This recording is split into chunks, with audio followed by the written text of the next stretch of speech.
Hello everyone, welcome to our YouTube channel unstoppable engineers. तो यहाँ पर आपको पता होगा मैं एक इम्पॉर्टेंट क्वेश्चन सीरीज़ यहाँ पे स्टार्ट कर चुके थे। आज हम उसी को कंटिन्यू कर रहे हैं यहाँ पर। तो आप अगर कभी भी रिवीजन करना चाहते हो आपको jklatestinfo.com के ऑफिशियल वेबसाइट में आना होगा। आपने सिंपली अब जैसे यहाँ पर आते हो आपको एक सेक्शन मिलेगा एसएससी वाला। हालांकि यहाँ पे एसएससी वाले सेक्शन में किसी भी एग्जाम की तैयारी करो क्वेश्चन आपके काम आने वाले हैं। इसमें एसएससी की सीरीज़ ओपन करोगे, यहाँ पे आपको कई तरह के एक तो प्रीवियस ईयर पेपर मिल जाएंगे और साथ ही साथ यहाँ पे आपको पॉलिटी के क्वेश्चन जो हम पहले डिस्कस भी कर चुके हैं, ज्योग्राफी, कई सारे लिंक आपको मिलेंगे। अपने साइंस वाले सेक्शन में जाना है क्योंकि आज हमारी वीडियो साइंस के, तो मैं आपको साइंस के क्वेश्चन करवाने जा रहा हूँ। तो साइंस के अभी तक हम 100 क्वेश्चन डिस्कस कर चुके थे। आपको दिखेगा यहाँ पे जब आप साइंस वाले सीरीज़ में आओगे, 1000+ क्वेश्चन सीरीज़ है जनरल साइंस की। तो यहाँ पर हम स्टार्टिंग में बात करें बायोलॉजी से, हमने स्टार्ट करा था। बायोलॉजी के पहले 50 क्वेश्चंस, फर्स्ट 50 क्वेश्चंस बायोलॉजी के हम ऑलरेडी डिस्कस कर चुके थे। उनके आंसर्स आपके सामने यहाँ पर हैं। एक आध क्वेश्चन में मिस्टेक भी हो जाती है तो आपको वीडियो देखना ज़रूरी बनता है, वहाँ पे एक्सप्लेनेशन के साथ होता है। 50 क्वेश्चंस बायो के कर लिए थे, फिर 50 क्वेश्चंस हमने केमिस्ट्री के भी कर लिए थे। तो टोटल यहाँ पे 100 तक क्वेश्चन हो गए थे। आज हम फर्स्ट 50 क्वेश्चंस फिजिक्स से स्टार्ट करने वाले, यानी कि आज हमारे 150 क्वेश्चंस यहाँ पर साइंस के जो हैं वो कंप्लीट हो जाएंगे। तो आज हम बात करते हैं साइंस का, हम पहला क्वेश्चन की बात करते हैं, यानी कि फिजिक्स की बात करें। स्टार्टिंग के कुछ क्वेश्चंस ऐसे होंगे जो लेवल थोड़ा आप कह सकते हो डिफिकल्ट या मॉडरेट लेवल का है, बट लास्ट वाले क्वेश्चंस इजी लेवल के हैं। ठीक है, आपने बताना 50 में से कितने क्वेश्चंस आपको आते थे। और आपको बताना चाहूँगा जो बिल्कुल बेसिक लेवल के क्वेश्चंस होते हैं ना, आपने सिंपली गूगल में सर्च करना है JK लेटेस्ट इन्फो, आगे लिख देना 1000 क्वेश्चन सीरीज़। 1000 क्वेश्चन सीरीज़, उसमें हिस्ट्री, पॉलिटी, ज्योग्राफी, साइंस वगैरह सबके बेसिक क्वेश्चन वहाँ पे आपको मिल जाएंगे। अब आज का फर्स्ट क्वेश्चन स्टार्ट करते हैं। यहाँ पे कहा गया है for which diode is used. इन चारों ऑप्शंस में से बात करें डायोड किस पर्पज़ के लिए यूज़ करा जाता है। तो डायोड जो है प्यूरिफिकेशन के लिए, सर्किट को प्यूरिफाई करने के लिए यूज़ किया जाता है। तो ऑप्शन नंबर डी करेक्ट हो जाएगा, प्यूरिफिकेशन के लिए डायोड को यूज़ करा जाता है। आगे चलते नेक्स्ट क्वेश्चन की बात करते हैं। Which among the following developed the technology of underground nuclear explosion. इनमें से कौन है जिन्होंने अंडरग्राउंड न्यूक्लियर एक्सप्लोजन की टेक्नोलॉजी को डेवलप करा था। तो वो कौन है इनमें से। तो आपको डॉक्टर होमी जहांगीर बाबा जी, यहाँ पे स्पेलिंग गलत लिखे हैं, यहाँ पे डॉक्टर होमी जहांगीर बाबा जी की बात करें, यानी कि ऑप्शन नंबर ए यहाँ पे करेक्ट हो जाएगा। आगे चलते हैं, क्वेश्चन नंबर 3 की बात कर लेते हैं। Which among the following type of coal, कौन सा कोयला ऐसे जो कि ज़्यादा हीट प्रोड्यूस करता है, वो एंथ्रेसाइट हो जाएगा, ऑप्शन नंबर सी हो जाएगा। क्वेश्चन नंबर 4 की बात करते हैं। Which among the following waves, artificial satellites communication के लिए कौन सी वेव यूज़ करते हैं। तो वो माइक्रोवेव यूज़ करते हैं। आगे चलते क्वेश्चन नंबर 5 की बात करते हैं। What is found in frequency modulation. Frequency modulation में क्या होता है, फिक्स्ड फ्रीक्वेंसी रहती है। ये कुछ ऐसे क्वेश्चन है जहाँ पे कंसेप्ट की ज़रूरत है, सिंपल चल जाता है। आगे चलते जैसे ये क्वेश्चन देखो, ये इंटरेस्टिंग क्वेश्चन है। क्वेश्चन नंबर 6 की बात करते हैं। When the speed of A car is doubled, एक कार की स्पीड को आप डबल कर रहे हो, तो कह रहा है देन ABCD, ये रहे 4 ऑप्शन। ठीक है, when the speed of car is doubled, जब कार की स्पीड को आपने डबल कर दिया, then what will be the braking force of the car to stop it in the same distance. आपको कितनी ब्रेकिंग फोर्स चाहिए होगी कार को रोकने के लिए। आपने क्या कर दिया, कार की स्पीड को डबल कर दिया, तो कितनी ब्रेकिंग फोर्स चाहिए। अगर कार की स्पीड डबल, इसका मतलब उसमें काइनेटिक एनर्जी है, तो काइनेटिक एनर्जी किसके बराबर होती है, ये होती है 1/2 mv² के बराबर, है ना। 1/2 mv² के बराबर। आपको साइंस की प्लेलिस्ट मिलेगी, वहाँ पे जाके वीडियो सब देख भी सकते हो। काइनेटिक एनर्जी किसके बराबर होती है, 1/2 mv² के बराबर। यानी कि v की बात करें, अगर v डबल कर रहे हैं, अगर v डबल हो रहा है तो इसका मतलब काइनेटिक एनर्जी, अगर v की जगह मैं 2 लिख दूँ, 2 का स्क्वायर 4 हो जाएगा। अगर v डबल हो रहा है इसका मतलब क्या, काइनेटिक एनर्जी 4 टाइम्स हो जाएगी। यानी काइनेटिक एनर्जी 4 टाइम्स होगी तो ब्रेकिंग फोर्स भी उतनी चाहिए इसको रोकने के लिए, 4 टाइम्स चाहिए तभी काइनेटिक एनर्जी वो कम हो पाएगी। तो 4 टाइम्स ऑप्शन नंबर यहाँ पे करेक्ट आंसर हो जाएगा। आगे चलते हैं, क्वेश्चन नंबर 7 की बात करते हैं। The dimension of which of the following is same as that of impulse. इन चारों ऑप्शन में से ऐसा कौन सा है जिसकी डायमेंशन जो है इम्पल्स की तरह सेम टू सेम है। ऑप्शन आपके सामने है यहाँ पर। इनमें से ऐसा क्या है जिसकी डायमेंशन जो है इम्पल्स के बराबर है। इम्पल्स क्या होता है, इम्पल्स का अगर फॉर्मूला देखा जाए तो फोर्स इंटू टाइम, ये होता है। फोर्स की डायमेंशन क्या होती है, फोर्स की होती है mL/t-2, और टाइम की क्या हो जाएगी t। तो यहाँ से आंसर क्या आपके पास आ जाएगा, mL/t-1, ये आंसर आ गया। तो mL/t-1 इनमें से किसकी डायमेंशन होती है, वॉल्यूम, मोमेंटम, टॉर्क। मोमेंटम का फॉर्मूला क्या था, आपके पास मास इंटू वेलोसिटी, यही था, मास इंटू वेलोसिटी। तो मास की होगी v, वेलोसिटी की होगी L/t-1। तो इसका मतलब क्या, मोमेंटम और इम्पल्स की सेम डायमेंशन होगी। ऑप्शन नंबर बी यहाँ पे करेक्ट आंसर हो जाएगा। आगे चलते हैं। Which among the following is a fundamental quantity. Fundamental quantity में से कौन सी है, वो पढ़ते हैं ना, mass, length, time, current, amount of substance, इस तरह से। तो इनमें से कौन सी ऐसी जो फंडामेंटल क्वांटिटी है, तो वो टाइम हो जाएगा, यानी कि ऑप्शन नंबर बी यहाँ पे करेक्ट आंसर हो जाएगा। कितनी फंडामेंटल क्वांटिटीज टोटल 7 होती है ना, तो उसमें से एक हमारे पास टाइम हो जाएगा, ऑप्शन नंबर बी यहाँ पे करेक्ट आंसर हो जाएगा। आगे चलते हैं, क्वेश्चन नंबर 9 की बात कर लेते हैं।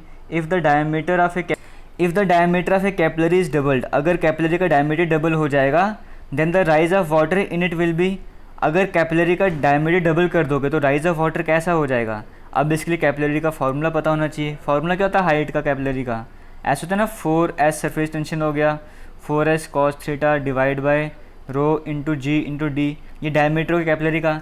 अगर डायमीटर डबल कर दोगे तो हाइट क्या हो जाएगी, इन्वर्सली प्रोपोर्शनल है तो वो आधी हो जाएगी, इसको डबल करोगे तो ये आधा हो जाएगा, इसको आधा करोगे डबल हो जाएगा। डायमीटर को क्या करें, डबल करें तो हाइट आधी हो जाएगी ना, तो हाफ ऑप्शन नंबर बी में देखने को मिल रहा है। ऑप्शन नंबर बी यहाँ पे गलत है, ऑप्शन नंबर बी यहाँ पे सही आंसर आएगा। ठीक है, आगे चलते हैं, नेक्स्ट क्वेश्चन की बात कर लेते हैं।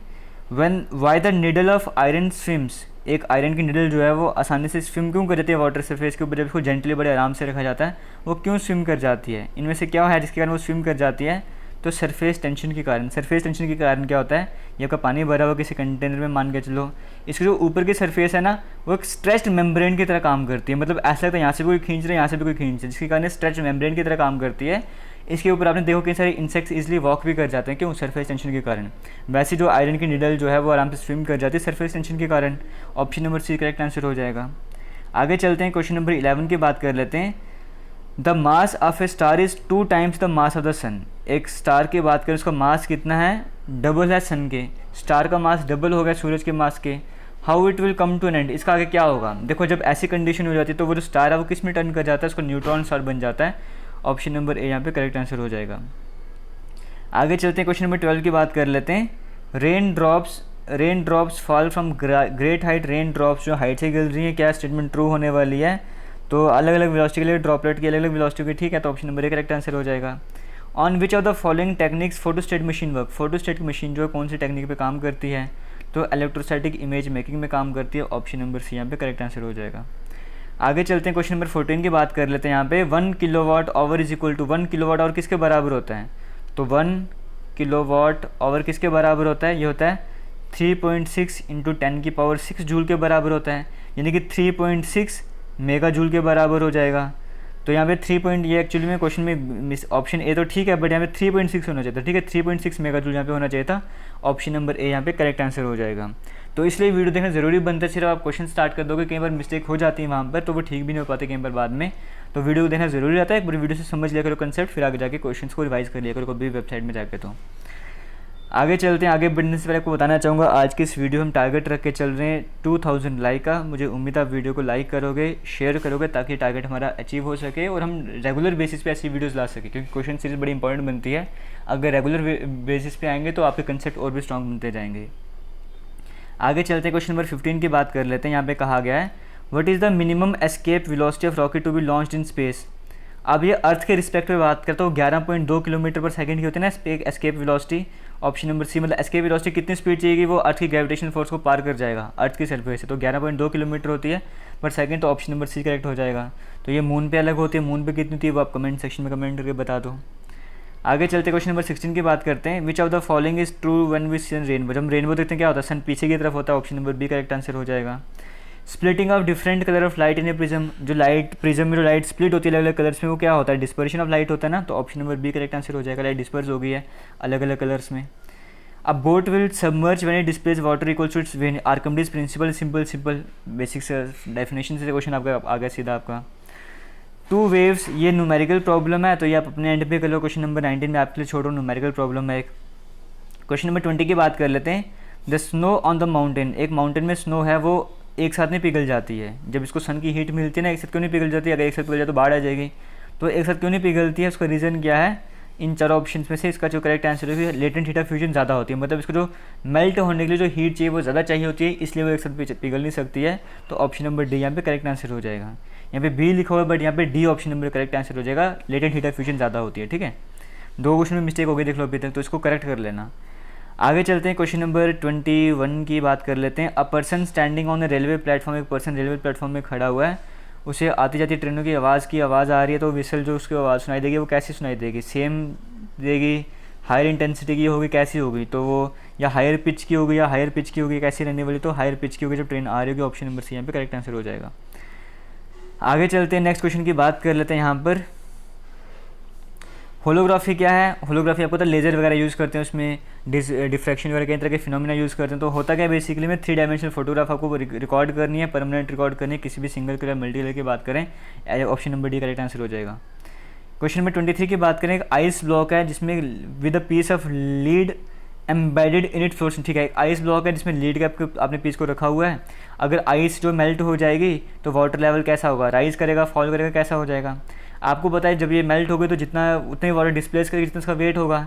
लेकिन अब इसके बीच में लीड भी पड़ा हुआ ना, तो ये उसकी जो वाटर है वो इतना डिस्प्लेस नहीं कर पाएगा, तो वाटर का लेवल क्या हो जाएगा? वाटर लेवल थोड़ा कम हो जाएगा ना, फॉल कम हो जाएगा, क्योंकि इसमें लीड भी आ चुका है। ऑप्शन नंबर बी यहाँ पे करेक्ट आंसर हो जाएगा। The velocity of heat radiation is in vacuum is, जो वेलोसिटी होगी हीट रेडिएशन की वो किसके बराबर होगी? लाइट के बराबर। छोड़ो, बेसिक सा क्वेश्चन है, ये भी इजी क्वेश्चन है। प्लास्टिक मटेरियल जो कॉमनली यूज करते हैं गियर व्हील्स के लिए वो कौन सा होता है? वो नायलॉन होता है। Option number B correct answer हो जाएगा। ओवन में कौन सी क्या यूज़ होता है? ये भी ईजी है ना, तो नाम से पता चलता है माइक्रोवेव ओवन बोलते हैं, तो माइक्रोवेव वहाँ पे यूज़ होते हैं, इसका मतलब option number C correct answer हो जाएगा। Water heated from 0 degree Celsius to 10 degree Celsius volume of given mass. ठीक है, वाटर को अब हीट करते जा रहे हो, टेम्परेचर स्टार्टिंग में 0 डिग्री सेल्सियस है, बाद में 10 डिग्री सेल्सियस पहुँच गया है, तो उसका मास में कैसे चेंजेस आएंगे? 4 डिग्री सेल्सियस में वाटर की डेंसिटी का फॉर्मूला क्या होता है? मास पर यूनिट वॉल्यूम, है ना, यानी कि डेंसिटी और वॉल्यूम अपोजिट होती हैं। 4 डिग्री सेल्सियस में वाटर की डेंसिटी मैक्सिमम होती है, इसका मतलब 4 डिग्री सेल्सियस में अगर डेंसिटी मैक्सिमम है तो वॉल्यूम कम हो जाएगी। ऐसा हो गया, मतलब 4 डिग्री सेल्सियस में वॉल्यूम कम है, अगर 5 डिग्री 6 डिग्री में चलते जाओगे तो डेंसिटी कम होती जाएगी, तो वॉल्यूम बढ़ती जाएगी। इसका मतलब पहले वॉल्यूम कम थी फिर वॉल्यूम बढ़ती जाएगी ना, तो volume decrease and then increase, इसका मतलब पहले डिक्रीज होगी बाद में वॉल्यूम इंक्रीज होती जाएगी, तो ऑप्शन नंबर डी यहाँ पे करेक्ट आंसर हो जाएगा। क्वेश्चन नंबर 28 की बात करते हैं, एनर्जीज कंटिन्यूसली क्रिएटेड, सन में कौन सी रिएक्शन? तो सिंपल आपसे ये पूछा गया न्यूक्लियर फ्यूजन होती है ना, तो ऑप्शन नंबर ए यहाँ पे करेक्ट आंसर हो जाएगा। Cool tube is use to produce, यहाँ पे एक्चुअली क्वेश्चन में मिस्टेक है, यहाँ पे कूल नहीं कूलिस ट्यूब बोलते हैं इसको, कूलिस ट्यूब COOLIS। ये ट्यूब किसके लिए यूज़ करते हैं? ये एक्सरेज के लिए यूज़ करते हैं ना, तो एक्सरेज प्रोड्यूस करने के लिए option number C correct answer हो जाएगा। क्वेश्चन नंबर 30 की बात कर लेते हैं, which of the following is use for regulated electric supply के लिए हम क्या यूज़ करते हैं? जेनोडायोड यूज़ करते हैं। Option number A correct answer हो जाएगा। गामा रेज की वजह से क्या हो सकते हैं इनमें से? गामा रेज देखो इतनी ज़्यादा पेनिट्रेट कर जाती है कि जीन्स को वो चेंज कर सकते हैं, है ना, तो यानी कि जीन म्यूटेशन इसकी वजह से हो सकती है। ऑप्शन नंबर ए यहाँ पे करेक्ट आंसर हो जाएगा। सब्सटेंस जो कि करंट कंडक्ट करता है सॉलिड स्टेट में भी वो कौन सा? वो डायमंड हो जाएगा। Option number A correct answer हो जाएगा। Which set of conditions represent the easiest way? Easiest way क्या है? अगर आप गैस को लिक्विफाई करना चाहते हो तो ईजिएस्ट वे से क्या है? अगर गैस को आपने क्या करना है? लिक्विफाई करना है, उसको लिक्विड बनाना, तो सिंपल तरीका क्या है? टेम्परेचर कम रखो, प्रेशर हाई रखो। ऑप्शन नंबर है यहाँ पे करेक्ट आंसर हो जाएगा। इससे पहले की वीडियोस आपको देखना चाहते हो को साइंस की प्लेलिस्ट मिलेगी, आप वहाँ पे जाके पुरानी वीडियोस आप देख सकते हो। आगे चलते हैं, क्वेश्चन नंबर 34 की बात करते हैं। What is colour of light related to? Amplitude हो जाएगा, सिंपल सा है। कौन सा प्रिंसिपल एक्सप्लेन करता है वर्किंग ऑफ हाइड्रोलिक? गाड़ियों में ब्रेक काम करती है ना, हाइड्रोलिक ब्रेक काम करते हो, किस प्रिंसिपल पर काम करते हैं? पास्कल्स लॉ पे। तो प्रेशर लिक्विड का हर जगह सेम रहता है, ऐसे कहते हैं जब प्रेशर लिक्विड रेस्ट में हो तो प्रेशर हर जगह सेम रहेगा, तो पास्कल्स लॉ पे गाड़ियों की ब्रेक काम किया करती है, डिस्क ब्रेक जो हम बात करते हैं, hydraulic brake. Option number C यहाँ पे करेक्ट आंसर हो जाएगा। आगे चलते हैं, क्वेश्चन नंबर 36 की बात करते हैं। बेस्ट कंडक्टर ऑफ हीट कौन सा इनमें से? तो वो मरकरी हो जाएगा। What is viewed through electron microscope? सब क्या देखते हो? बैक्टीरिया वायरस वगैरह देखते हो ना, ऑप्शन बी करेक्ट हो जाएगा। सबमर्ज ऑब्जेक्ट को लोकेट करने के लिए इसका यूज़ करते हैं, सोनार का यूज़ करते हैं ना, इसकी फुल फॉर्म कमेंट सेक्शन में बता दो क्या होती है सोनार की। कौन सा कम्बिनेशन कलर का मोस्ट कन्वीनियंट होता है डे और नाइट टाइम में? वो होता है रेड और green. Option number D correct हो जाएगा। रिलेटिव ह्यूमिडिटी किससे मेजर करते हैं? तो रिलेटिव ह्यूमिडिटी हाइग्रोमीटर से मेजर करते हैं। याद रखने को होती है ह्यूमिडिटी, एक होती है स्पेसिफिक ग्रेविटी या फिर वो रिलेटिव डेंसिटी। रिलेटिव डेंसिटी या स्पेसिफिक ग्रेविटी है तो हाइड्रोमीटर, बट ह्यूमिडिटी आ जाएगा तो हाइग्रोमीटर। ये टर्म याद रखना, इसमें कन्फ्यूजन नहीं होना चाहिए। इलेक्ट्रोमीटर प्योरिटी ऑफ मिल्क आ गया, बैरोमीटर एटमॉस्फेरिक प्रेशर आ गया। हमारी मिल्की वे गैलेक्सी की शेप कैसे? स्पाइरल है ना, ऑप्शन नंबर सी करेक्ट हो जाएगा। डिफरेंट कलर डिफरेंट स्टाइल का क्यों होता है? किसकी वेरिएशन के कारण? टेम्परेचर की वेरिएशन के कारण। Option number A correct answer हो जाएगा। ये बिल्कुल बेसिक से क्वेश्चन है। वुलन क्लॉथ्स बॉडी को वार्म क्यों रखते हैं? क्योंकि वुल जो है बैड कंडक्टर है, हीट को ज़्यादा ऑब्जॉर्व कर नहीं सकता, इसका मतलब क्या है? बैड कंडक्टर है, इसीलिए option number B correct answer हो जाएगा। लेंथ सिंपल पेंडुलम की हाफ हो जाएगी तो उसकी पीरियड ऑफ ऑसिलेशन का क्या हो जाएगा? आपको फॉर्मूला पता होना चाहिए, टी वाला क्या फॉर्मूला था? 2π। आगे आप कंप्लीट करो। तो अगर लेंथ का क्या इफेक्ट पड़ेगा? अगर लेंथ हाफ हो जाएगी इसका मतलब क्या? पीरियड ऑफ ऑसिलेशन भी कम हो जाएगा ना, तो ऑप्शन नंबर डी करेक्ट हो जाएगा। Mist is caused by, mist का रीज़न क्या है? सिंपली ये पूछा गया, मिस्ट का रीज़न आपसे पूछा गया, तो ये भाई यहाँ पे वाटर वेपर लो टेम्परेचर में हो जाएगा तो मिस्ट बन जाएगा। वाइल कैचिंग अ बॉल, एक बॉल को कैच करते हो अपने हाथ प्लेयर तकरीबन नीचे की तरफ करता है ना, थोड़ा नीचे की तरफ झुका देता है, हाथों को नीचे की तरफ करता है, वो क्यों? क्या लोअर करने की कोशिश करता है? मोमेंटम को कम करने का ट्राई करता है, तो ऑप्शन नंबर बी यहाँ पे करेक्ट आंसर हो जाएगा।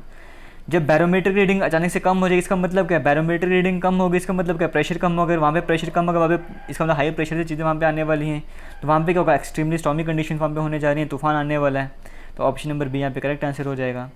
48 की बात करते हैं, यहाँ पर भी कहा गया पार्टिकल, ये बेसिक सा क्वेश्चन है, ये थोड़ा मैं इसको एक्सप्लेन भी करना डिफिकल्ट बन जाएगा, तो यहाँ पे सिंपली क्वेश्चन नंबर आप खुद ही पढ़ लो। यहाँ पे इलेक्ट्रॉन माइक्रोस्कोप किसने इन्वेंट कराया था, तो नॉलन रुस्को, ऑप्शन नंबर करेक्ट हो जाएगा। जब बॉटल एक सेंट की बॉटल है, उसको रूम के कॉर्नर में रख दी तो पूरे रूम में उसकी खुशबू फैल जाती है, उसको रीज़न क्या है, वो डिफ्यूजन के कारण होता है, यानी कि वो फैल जाता है सब कुछ, इसलिए ऑप्शन नंबर सी यहाँ पे करेक्ट आंसर हो जाएगा। यह था आज के 50 क्वेश्चन। अगर आपको अच्छे लगेंगे तो वीडियो को शेयर ज़रूर करना और कमेंट सेक्शन में कमेंट करके बताना, कोई फीडबैक देना चाहते हो तो वो भी आपका हमारे लिए इंपॉर्टेंट बन जाता है। थैंक यू, जय हिंद।